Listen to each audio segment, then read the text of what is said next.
Assalamualaikum warahmatullahi wabarakatuh. Perkenalkan, nama saya Ila Rahai Kurniasari dengan NIM 2024-10-2021 dari kelas Data Mining B. Di sini saya akan membahas mengenai tugas praktikum 6, yaitu Cummins clustering. Di sini kita akan melakukan clustering pada dataset iris. Langkah-langkahnya adalah yang pertama, normalisasikan dataset iris menggunakan normalisasi min-max. Yang kedua, menampilkan scatter plot sebelum clustering. Yang ketiga, clusterlah dataset iris dengan nilai K2, 3, dan 4. Yang selanjutnya adalah menampilkan scatter plot sebelum clustering. Yang kelima adalah analisis setelah perbandingan scatter plot sebelum clustering dan clustering. Yang keenam adalah menentukan manakah terbaik jika dilakukan analisis secara visual. Terus langkah-langkah dari nomor 1 hingga 6 dilakukan terhadap kombinasi antara atribut sepal length dan dengan sepal width, sepal length dengan petal width, sepal width dengan petal width, petal length dengan petal width. Yang pertama itu kita bisa memasukkan SQL cluster import Cummins ini untuk melakukan perhitungan Cummins-nya. Import pandas-nya ini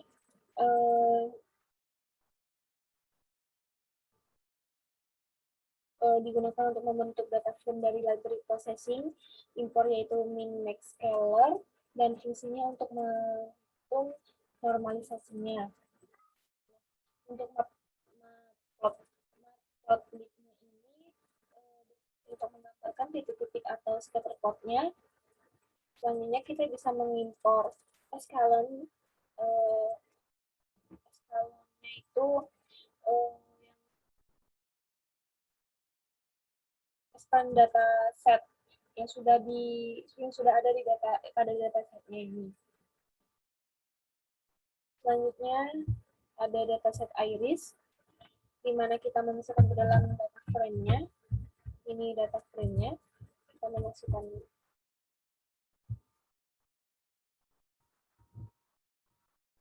masukkan nama variabelnya df data iris dengan load underscore iris, di mana melakukan perintah print, dan ini hasilnya yang akan menampilkan data yang sebelum dinormalisasikan. Selanjutnya, untuk menormalisasikan pada kode ini, kita melakukan normalisasi kepada data iris. Normalisasinya bisa menggunakan rumus def normalisasi dalam df for i in df. Nah, nanti ini merupakan data yang sudah dinormalisasi.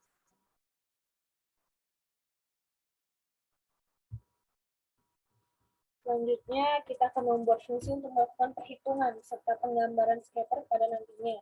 Jadi tahap pertama yang dilakukan adalah membuat fungsi yang berguna untuk menampilkan scatter plot sebelum clusteringnya dengan parameter X dan Y. Ini parameter X dan Y. Terus kita bisa memanggil fungsi scatternya dari framework PLP. Kita memanggil fungsinya. Selanjutnya, untuk framework PLP-nya ini yang menampilkan tabel X serta tabel Y. Tabel X dan ini tabel Y-nya.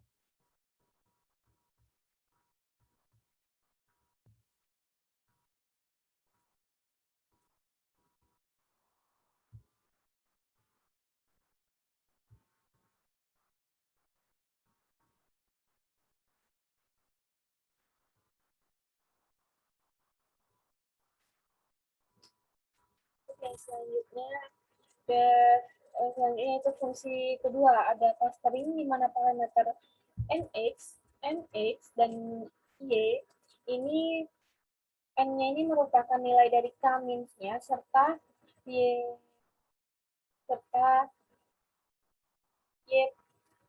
predict ini guna memprediksi nilainya, dan ada juga print ada perintah printnya ini untuk yang dimasukkan ke dalam data frame iris clusternya.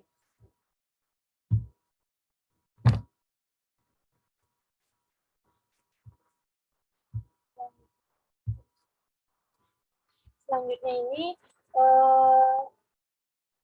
ada fungsi scatter cluster untuk menampilkan scatter plot dari data yang sudah ada. Nah, di sini kita mendefinisikan warnanya. Ini kita mendefinisikan warnanya. Ini warnanya hitam dengan marker bintang. Labelnya itu satelit. Nah, di sini tuh ada label X. Lalu setelah itu ada plt.y label Y, plt.legend.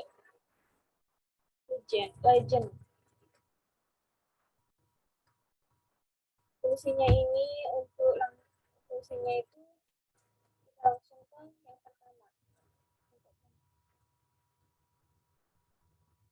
Pertama itu kita menampilkan scatter plot, scatter plotnya sebelum clustering. Nah, di sini ada put underscore scatter, di sini ada atributnya seta line dan seta width.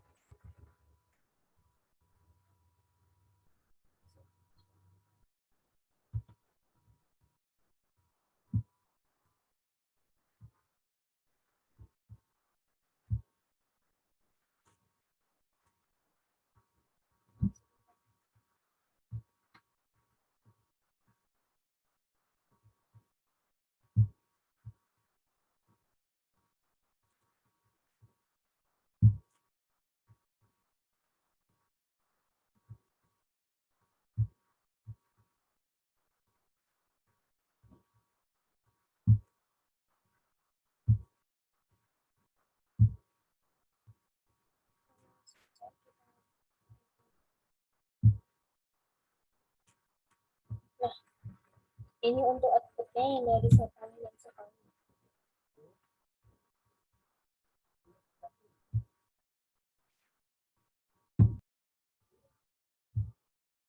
Selanjutnya itu kita diminta untuk clusterlah di data iris dengan K3, K2, 3, dan 4.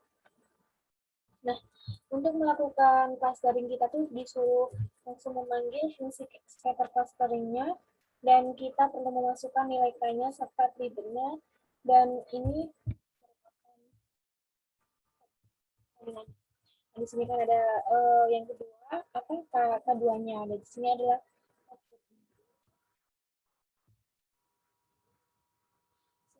sama dengan K2, kita tinggal memasukkan nilai K-nya serta atributnya. Di sini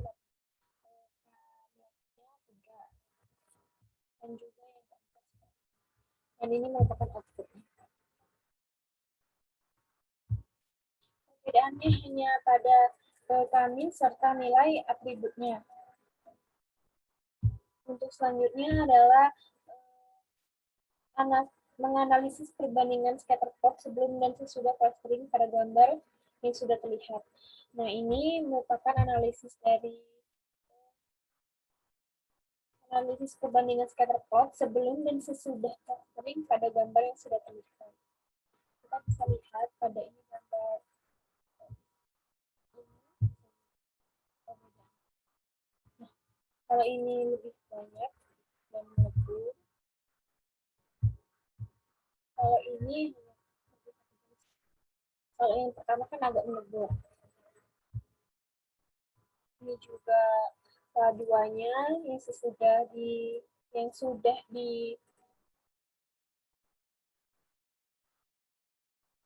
clustering. Ini K3-nya dan ini juga kan.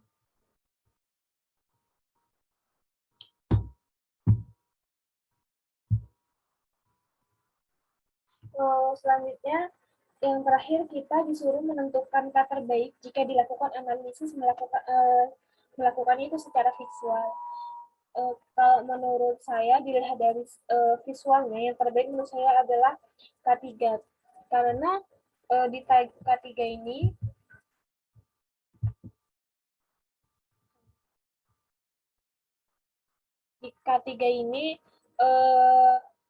kita bisa lihat dari K2.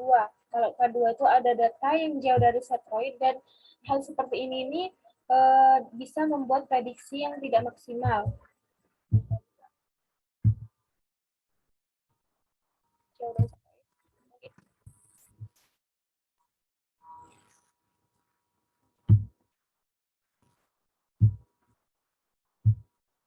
Kembali lagi, jika dilihat dari K2, itu ada data yang jauh dari setroid, dan hal ini juga nggak bagus untuk memprediksi, serta kalau kita lihat dekat, ada data yang terlalu dekat sehingga juga nggak maksimal untuk diprediksinya juga.